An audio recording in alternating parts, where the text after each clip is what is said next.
Innal hamdalillah nahmaduhu wa nasta'inuhu wa nastaghfiruh wa na'udzu billahi min syururi anfusina wa min sayyiati a'malina. Man yahdihillahu fala mudhillalah wa man yudlil fala hadiyalah. Asyhadu an la ilaha illallah wahdahu la syarikalah wa asyhadu anna Muhammadan abduhu wa rasuluhu alladzi la nabiyya ba'da amma ba'du. Ikhwatu iman rahimakumullah serta santriwan santriwati pesantren Persatuan Islam dimanapun berada. Dalam kajian kali ini kita akan membahas satu kitab yang disusun oleh Imam Al-Bukhari, yaitu kitab Al-Adabul Mufrad. Beberapa waktu kebelakang telah terbahas 7 bab yang disampaikan oleh Imam Al-Bukhari di dalam kitabnya. Walaupun kajian ini tidak dipublis secara umum, tetapi kajian ini dikaji secara khusus di Pesantren Persatuan Islam nomor 50 Lembang. Akan tetapi secara umum dari bab pertama sampai bab ke-7 yang disusun oleh Imam Al-Bukhari, beliau mencantumkan nama-nama bab, kemudian hadis-hadis yang berkaitan tentang kewajiban seorang anak kepada orang tua, dan begitu juga apa yang harus dilakukan oleh kita sebagai anak terhadap orang tua. Bahkan dalam salah satu bab yang disampaikan oleh Imam Al-Bukhari di dalam kitab Al-Adabul Mufrad ini, beliau mencantumkan satu bab dengan nama bab uququl walidain, bab durhaka kepada orang tua. Bahkan beliau pun menjelaskan atau mengutip hadis yang di dalamnya menyebutkan terkait ancaman bagi orang-orang yang durhaka kepada kedua orang tua. Dalam kajian pertemuan kali ini yang akan kita bahas adalah bab ke-8 yang disusun oleh Imam Al-Bukhari. Beliau membuat satu bab dengan nama Babu la'nillahi man la'ana walidayhi. Orang-orang itu dihitung atau disebut telah melaknat Allah Subhanahu wa taala jika dia melaknat kedua orang tuanya. Atau kalau misalkan kita terjemahkan secara tekstual yang disampaikan oleh Imam Al-Bukhari, babu la'nillahi, bab melaknat Allah Subhanahu wa taala man la'ana walidayhi, siapa saja yang telah melaknat kedua orang tuanya. Dalam bab ini kemudian Imam Al-Bukhari mencantumkan beberapa hadis. Di antaranya haddatsana Amr bin Marzuqin. Amr bin Marzuq telah menceritakan kepada kami, kata Imam Al-Bukhari, qala, ia berkata, akhbarana Syu'batu, Syu'bah telah menceritakan kepada kami, anil Qasim bin Abi Bizzata, dari Al-Qasim bin Abi Bizzah, an Abi At-Tufaili, dari Abi Tufail, ia berkata, su'ila Aliun, Ali satu waktu beliau pernah ditanya, hal khassakumun nabiyyu sallallahu alaihi wasallam bi syai'in, apakah pernah Nabi sallallahu alaihi wasallam mengkhususkan kepada kalian terhadap sesuatu, atau mengkhususkan kalian kepada sesuatu lam yakhussa bihin nasa kafatan, yang Nabi belum pernah menyampaikan ini, atau yang Nabi belum pernah sama sekali mengkhususkan kepada manusia secara umum. Qala, kemudian Ali bin Abi Thalib berkata, ma khassana Rasulullah sallallahu alaihi wasallam bi syai'in lam yakhussa bihin nasa.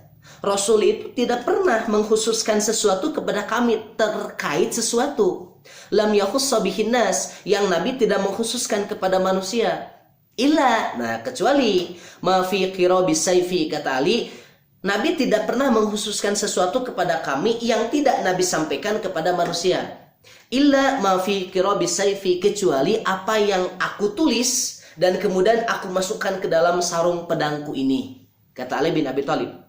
Summa akhraja sahifatan, lalu kemudian Ali bin Abi Thalib mengeluarkan selembar kertas yang telah beliau sembunyikan di dalam sarung pedangnya. Fa idza fiha maktubun, maka kemudian tertulislah di dalam kertas tersebut nasihat yang disampaikan oleh Nabi Shallallahu Alaihi Wasallam kepada para sahabat. Nasihat tersebut ialah pertama, la'anallahu man dzabaha li ghairillahi. Allah Subhanahu wa taala akan melaknat orang-orang yang mereka menyembelih tetapi sesembelihan itu tidak ditujukan untuk Allah Subhanahu wa taala. Yang kedua, la'anallahu man saraqa manarul ardi. Allah juga akan melaknat orang-orang yang mereka menggeser-geserkan batas tanah. Mereka akan dilaknat oleh Allah Subhanahu wa taala dengan laknat yang sangat keras. Yang ketiga, la'anallahu man la'ana walidayhi. Allah Subhanahu wa taala akan melaknat orang-orang yang mereka melaknat kedua orang tuanya. Nah, Imam Al-Bukhari mengutip hadis ini dan kemudian dijadikanlah bab ke-8. Rasul menyampaikan, la'anallahu, Allah akan melaknat man la'ana walidayhi, orang yang melaknat kedua orang tuanya. Maka kemudian oleh Imam Al-Bukhari redaksi ini dijadikan nama bab dengan nama babul la'nillahi man la'ana walidayhi. Lalu kemudian dengan penamaan bab ini, lalu dengan adanya redaksi terkait larangan melaknat kedua orang tua, maka dapat diambil kesimpulan nanti yang akan lebih ditekankan oleh Imam Al-Bukhari dalam pembahasan bab ini bukan Allah melaknat yang pertama, yang kedua, tetapi Allah akan melaknat yang ketiga, yaitu orang-orang yang melaknat kedua orang tuanya. Kemudian yang keempat, la'anallahu man awa muhditsan. Allah Subhanahu wa taala pun akan melaknat orang-orang yang setuju dengan orang-orang yang melakukan kebid'ahan. Insyaallah nanti kita akan bahas terkait ini. Darajatul hadis, derajat hadis ini, Muhammad bin Sa'id Ruslan sebagai pensyarah kitab Adabul Mufrad yang dikaji sekarang, beliau menyampaikan hadis ini adalah hadza haditsun shahihun. Hadis ini adalah hadis yang sahih. Di antara yang menjadi alasan kenapa hadis ini hadis sahih, karena salah satunya hadis ini telah diriwayatkan oleh Imam Muslim, di samping disampaikan oleh Imam Al-Bukhari di dalam kitab Al-Adabul Mufradnya. Al-haditsu akhrajahu Muslimun fi sahihihi. Hadis ini telah diriwayatkan oleh Imam Muslim di dalam kitab Sahih Muslimnya. Lalu kemudian manhaj atau metode yang digunakan oleh Muhammad bin Sa'id Ruslan ketika beliau menyusun kitab ini, biasanya beliau mencantumkan nama bab, kemudian hadis, kemudian derajat hadis ini, lalu kemudian beliau pun mencantumkan beberapa penjelasan terkait rijal hadis ini atau rawi yang terdapat di dalam sanad hadis ini. Rijalul isnad, rijal-rijal dalam sanad ini diantaranya Amr bin Marzuq. Beliau adalah guru Imam Al-Bukhari ketika beliau meriwayatkan hadis ini dan dicantumkan di dalam kitab Al-Adabul Mufradnya. Imam Ahmad bin Hanbal beliau menjelaskan thiqatun ma'munun. Rawi ini adalah rawi yang thiqat atau kuat. Yang kedua ada rawi yang bernama Al-Qasim bin Abi Bizzah. Dia dinilai thiqatun, thiqat. Akan tetapi qalilul hadis, hadis yang diriwayatkan oleh beliau hanya sedikit. Lalu kemudian di sini juga ada rawi dengan kunyah Abi Tufail. Siapa Abi Tufail? Huwa Amir bin Wathilah. Abi Tufail adalah Amir bin Wathilah. Ikhwatu iman rahimakumullah, di dalam hadis ini ada beberapa kalimat atau beberapa redaksi yang perlu dibahas dan perlu untuk dikaji. Qala al-Imamul Bukhari, Imam Al-Bukhari beliau menjelaskan babu la'nillahi man la'ana walidayhi. Bab telah melaknat Allah Subhanahu wa taala orang yang melaknat kedua orang tuanya. Apa yang dimaksud dengan laknat? Nah, maka secara bahasa yang dimaksud dengan al-la'nu huwa at-tardu. Yang dimaksud dengan laknat artinya adalah melemparkan sesuatu. Dan al-ib'ad atau menjauhkan dari sesuatu. Nah, karena yang dimaksud dengan laknat adalah melempar dan menjauhkan, maka kemudian Muhammad bin Sa'id Ruslan beliau menjelaskan, laknat itu ada dua. Pertama, ada laknat yang diberikan oleh Allah Subhanahu wa taala. Yang kedua, ada laknat yang dilakukan oleh manusia kepada manusia lagi, kepada manusia terhadap tindakan yang dilakukan oleh manusia lagi, atau terhadap manusia kepada makhluk-makhluk yang lainnya. Muhammad bin Sa'id Ruslan beliau menjelaskan, wa la'nu minallah, laknat yang diberikan oleh Allah Subhanahu wa taala kepada hamba-hambanya yang membangkang, laknat yang diberikan oleh Allah Subhanahu wa taala kepada hamba-hambanya yang kufur atau hamba-hambanya yang selalu melakukan kezaliman adalah at-tardu wal ib'adu. Mereka akan dilemparkan oleh Allah Subhanahu wa taala ke dalam api neraka. Mereka akan dilemparkan oleh Allah Subhanahu wa taala ke dalam kesengsaraan. Mereka akan dilemparkan oleh Allah Subhanahu wa taala kepada kemurkaan Allah Subhanahu wa taala, wal ibadu, dan mereka juga akan dijauhkan dari ridha dan rahmat Allah Subhanahu wa taala. Lebih jauhnya mereka akan dijauhkan dari surga Allah Subhanahu wa taala. Makanya ikhwatu iman rahimakumullah, seandainya kita menemukan satu hadis, kemudian di dalam hadis itu ada redaksi la'anallahu, Allah Subhanahu wa taala telah melaknat, maka yang dimaksud dengan laknat yang diberikan oleh Allah Subhanahu wa taala kepada orang-orang yang disebutkan di dalam hadis itu, maksudnya at-tardu, Allah akan lemparkan orang tersebut ke dalam kesengsaraan. Baik kesengsaraan ketika di dunia atau kesengsaraan ketika dia ada di akhirat. Atau at-tardu, dia akan dilemparkan oleh Allah Subhanahu wa taala ke dalam api neraka dengan panas yang tidak ada bandingannya dengan api yang ada di dunia. Atau yang kedua, wal ibadu, ketika Allah melaknat seseorang, maka yang dimaksud dengan laknatan di sini artinya Allah Subhanahu wa taala menjauhkan orang tersebut dari apa? Min rahmatillah, min ridallah. Dia akan dijauhkan oleh Allah Subhanahu wa taala dari rahmat Allah Subhanahu wa taala. Dijauhkan juga dari keridhaan Allah Subhanahu wa taala. Bahkan lebih jauhnya, dia akan dijauhkan oleh Allah Subhanahu wa taala dari mereka, dari surga Allah Subhanahu wa taala.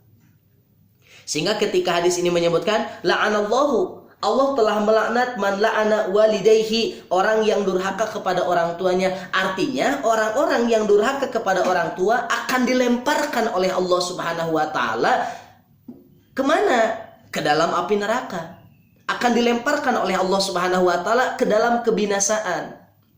Makanya beberapa hadis yang lalu kita sudah membahas bahwa orang-orang yang mereka durhaka kepada orang tua, ancaman yang diberikan oleh Allah Subhanahu wa taala itu bukan hanya siksaan bagi mereka ketika nanti sudah masuk ke akhirat.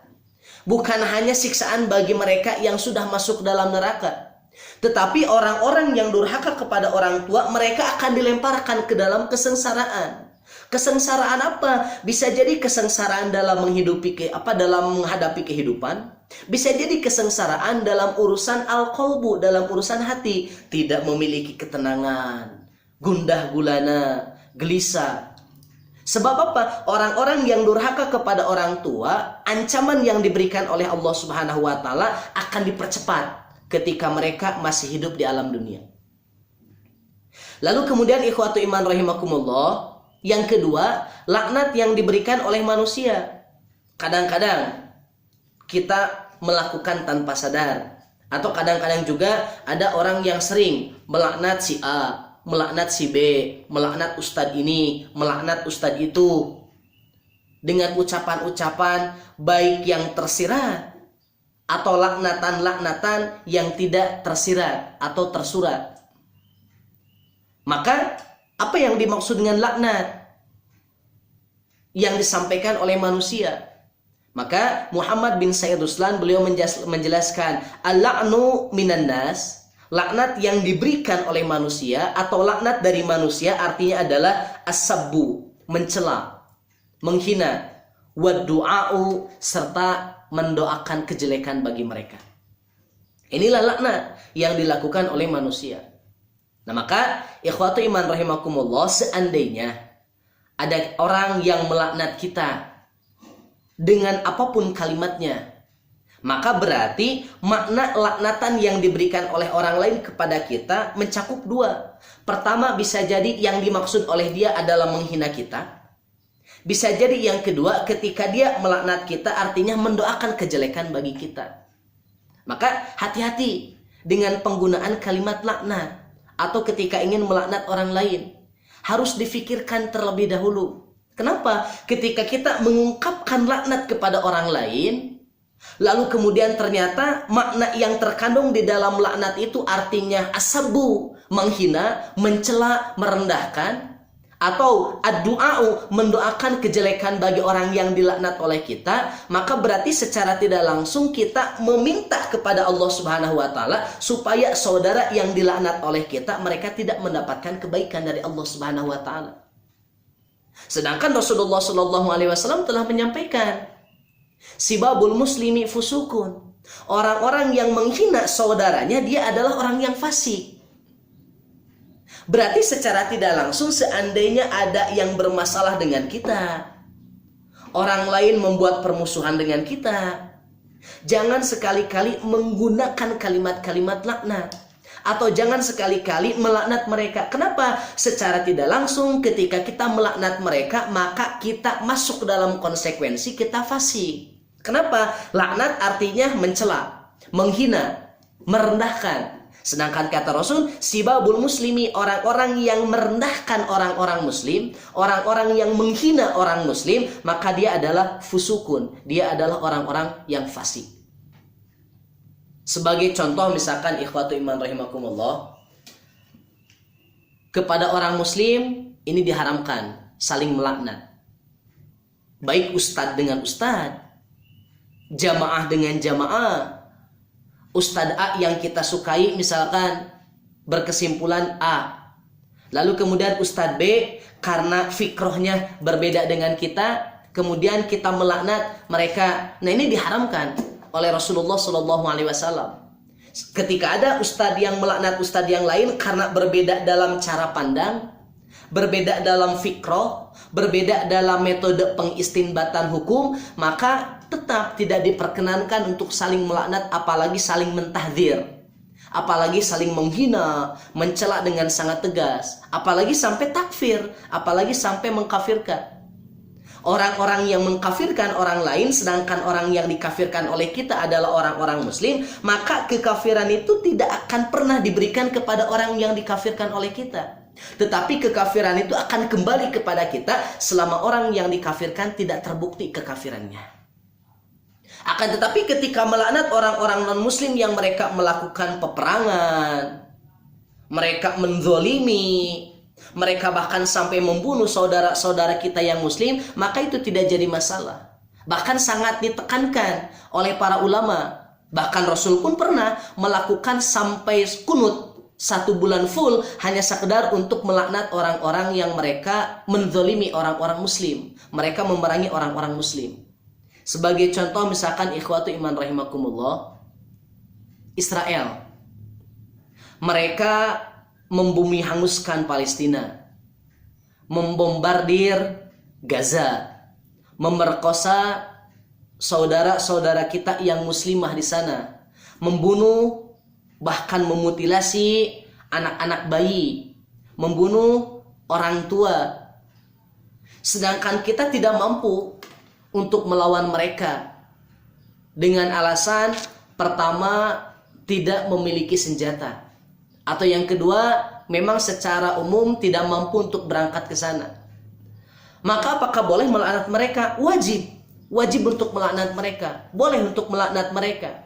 Apa yang dimaksud dengan melaknat yang dilakukan oleh orang-orang Israel kepada saudara-saudara kita di Palestina? Karena laknat adalah asabu, mencela, menghina, dan mendoakan, maka ketika kita melaknat perbuatan Israel, artinya kita mencela perbuatan yang dilakukan oleh mereka. Kita menghina perbuatan yang dilakukan oleh mereka. Kita tidak suka, tidak ridho dengan apa yang dilakukan oleh mereka terhadap saudara-saudara kita sesama muslim yang ada di Palestina sana. Lalu kemudian karena laknat artinya adalah doa, maka ketika orang-orang Israel mereka membumi hanguskan saudara-saudara kita, ketika mereka membunuh saudara-saudara kita, ketika mereka memerkosa saudara-saudara muslimah kita, maka kita mendoakan mereka dan mengadukan kepada Allah Subhanahu wa taala agar mereka dijauhkan dari rahmat, dijauhkan dari ridho, dijauhkan dari surga Allah Subhanahu wa taala dan dilemparkan ke dalam kehinaan, dilemparkan ke dalam api neraka. Nah, itulah yang dimaksud dengan laknat. Nah, maka orang-orang yang melaknat kedua orang tua artinya orang-orang yang menghina kedua orang tua dan mendoakan jelek terhadap orang tua.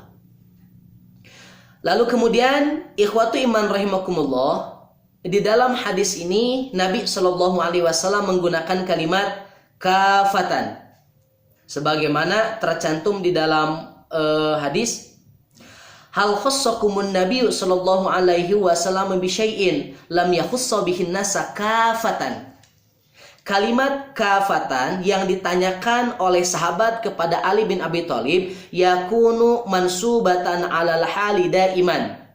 Kafatan dengan bentuk mansub atau dengan bentuk fathatain, kafatan itu adalah mansub disebabkan hal. Secara nahwiyah atau hukum nahwu, maka hukumnya adalah hal. La yadkhuluha harfu ta'rifi, dan tidak perlu memasukkan huruf ta'rif atau huruf ma'rifat. Tidak perlu dengan kalimat al-kafa. Kenapa? Karena kafatan itu juga sudah mencakup huruf ta'rif.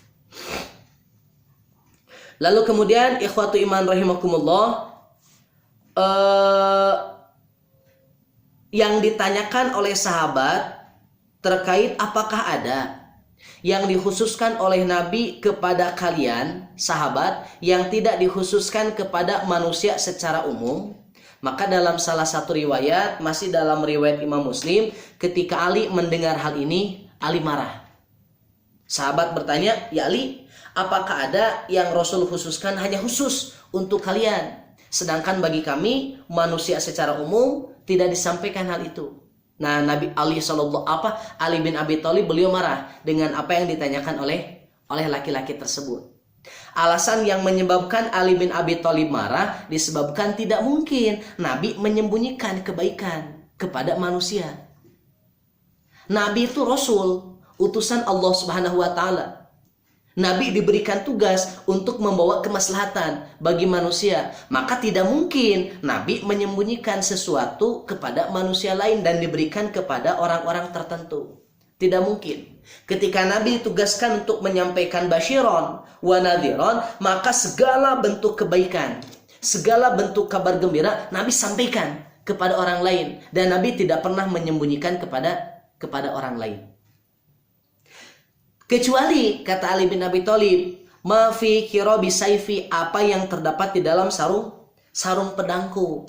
Nah, kemudian Ali bin Abi Thalib menjelaskan, dengan Ali menyebutkan apa yang tertulis di dalam sarung pedangnya atau kertas yang dimasukkan ke dalam sarung pedangnya, kemudian beliau berikan kepada orang yang bertanya, ini menunjukkan ini bukan sesuatu yang dikhususkan. Ini bukan hanya sesuatu yang diberikan kepada Ali bin Abi Thalib. Ketika Ali menyampaikan apa yang disampaikan oleh Nabi kepada beliau sampai Ali menulisnya di dalam kertas, maka berarti menunjukkan tidak ada sedikit pun yang disembunyikan oleh Rasulullah SAW dalam urusan kebaikan. Seandainya Rasul mengkhususkan apa yang diberikan kepada Ali bin Abi Thalib, tidak mungkin Ali bin Abi Thalib akan mengungkapkan kepada sahabat yang bertanya.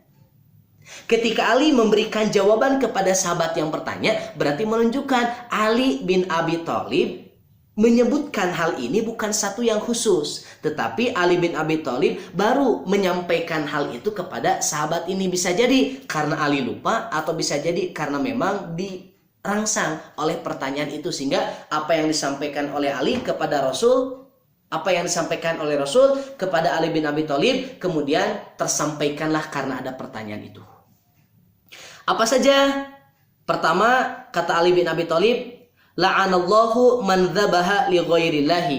Ali menerima yang disampaikan oleh Allah, yang disampaikan oleh Rasul. La'anallahu, Allah telah melaknat man dzabaha li ghairillahi, orang-orang yang mereka menyembelih bukan diperuntukkan bagi Allah Subhanahu wa taala.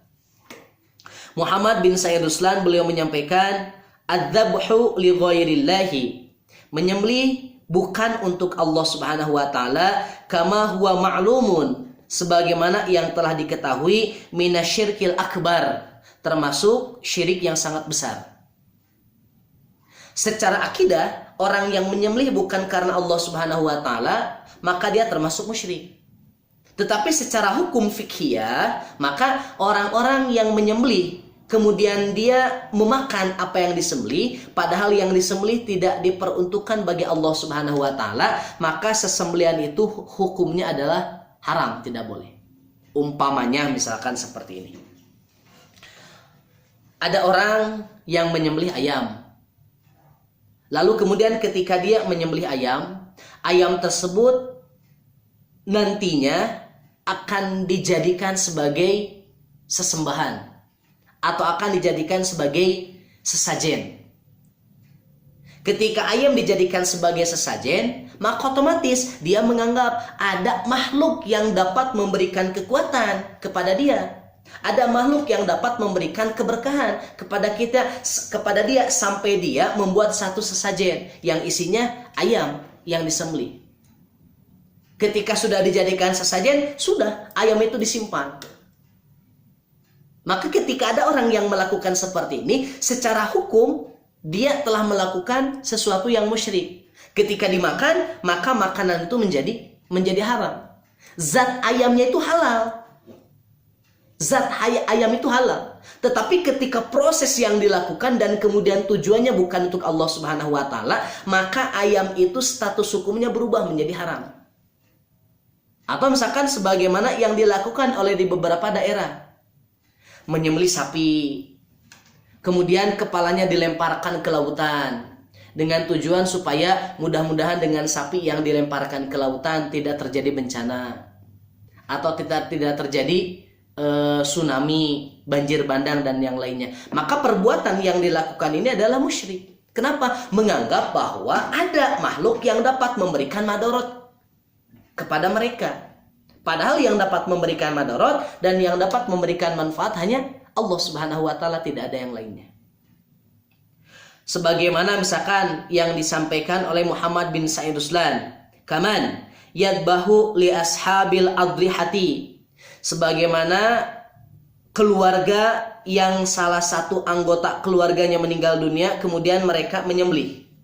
Kemudian ketika mereka menyembelih, apa yang disembelih oleh mereka, yarju jalba maslahah. Apa yang disembelih mereka mudah-mudahan itu membawa kemaslahatan kepada keluarga. Au daf'ad durrin, atau menolak kemadorotan. Atau misalkan seperti ini, orang datang ke pemakaman. Kemudian ketika datang ke pemakaman, kemudian dia menyembelih ayam, menyembelih domba, atau menyembelih hewan-hewan apapun. Kemudian ketika disembelih, maka kemudian disimpan saja di pemakaman dengan tujuan supaya jalba maslahah, membawa kemaslahatan. Yang kedua, daf'ud durrin, untuk menolak kemadorotan.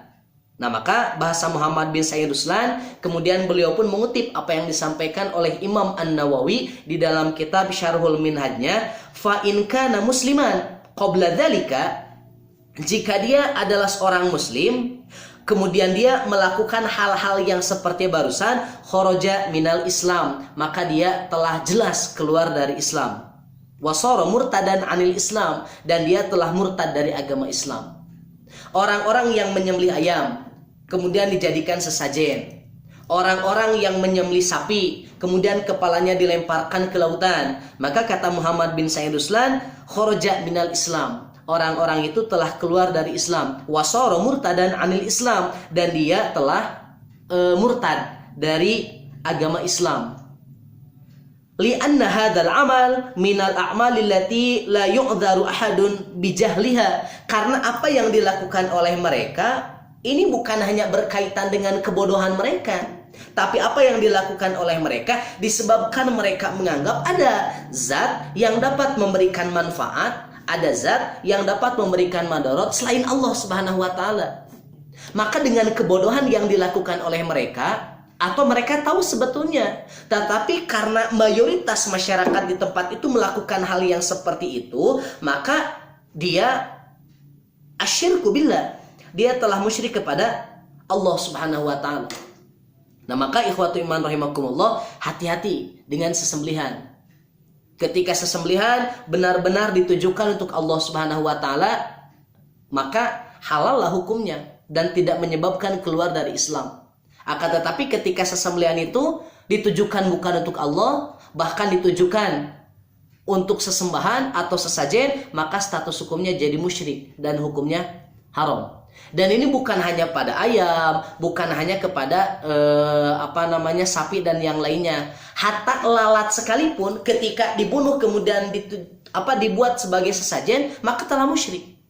Sebagaimana ada kisah, wallahu alam apakah ini kisah yang benar-benar terjadi atau tidak, wallahu alam. Yang penting kisah ini cukup masyhur di buku-buku yang menjelaskan terkait kisah-kisah orang-orang zaman dahulu. Yaitu ada dua orang yang dia ingin pergi ke satu tempat, lalu kemudian ternyata ketika dia ingin datang ke tempat itu, dia harus melewati dulu penjaga. Setiap ada orang yang datang ke tempat itu, dia wajib untuk memberikan persembahan kepada berhala. Lalu kemudian orang yang pertama ketika dia diminta untuk memberikan persembahan dengan apapun itu, dia menolak. Kemudian dia meninggal dunia disebabkan dibunuh oleh orang-orang yang menjaga perbatasan itu.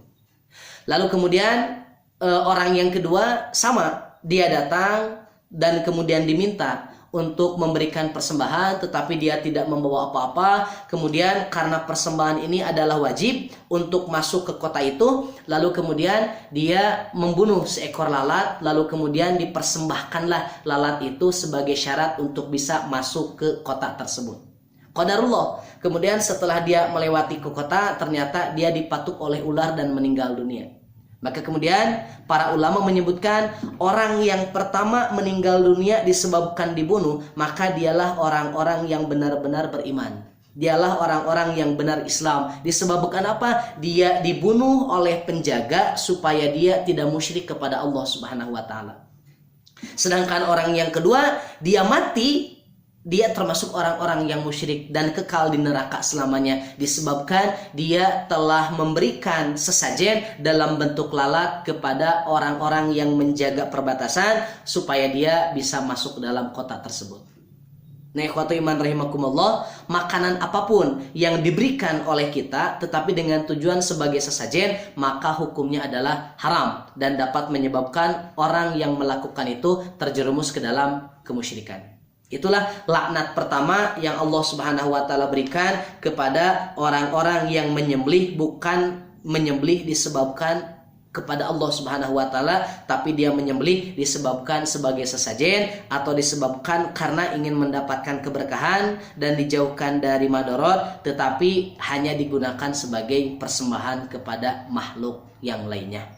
Mungkin itu dulu yang perlu disampaikan dalam bab ini. Insya Allah besok atau lusa kita akan bahas terkait bab ini untuk melanjutkan laknat-laknat yang akan Allah Subhanahu wa taala berikan kepada orang-orang yang melakukan dosa yang disampaikan oleh Rasulullah sallallahu alaihi wasallam. Aqulu qouli hadza wa astaghfirullah li wa lakum. Assalamualaikum warahmatullahi wabarakatuh.